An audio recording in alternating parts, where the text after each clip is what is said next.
પ્રભુ શ્રી રામની જય, મેઘરાજાની જય.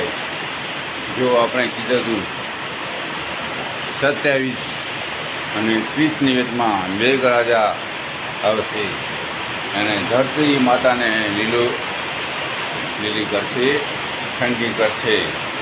જો મારા વાલા મિત્રો, આજે 27 તારીખ છે. જો મેઘરાજા મંડાણ ગરીબ છે અને ભગવાન કરે તો જોરદાર કામ થશે અને શાંતિથી વરસશે ભગવાન. જો કોઈનું નુકસાન નહીં કરતા. જો ખરેખર ભગવાનને ધન્ય છે. હમણાં તો આપણે જ્યારે કહીએ છીએ ત્યારે ભગવાન આવે છે, કહીએ છીએ ત્યારે ભગવાન પૈસા આપે છે, આપણે કહીએ ત્યારે બંગલા આપે છે, પણ આપણે સંતોષ નથી.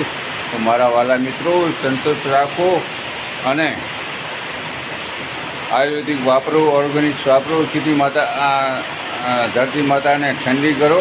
ધરતી માતા ઠંડી હશે તો આપણે ઠંડા હશું મારા વાલા મિત્રો.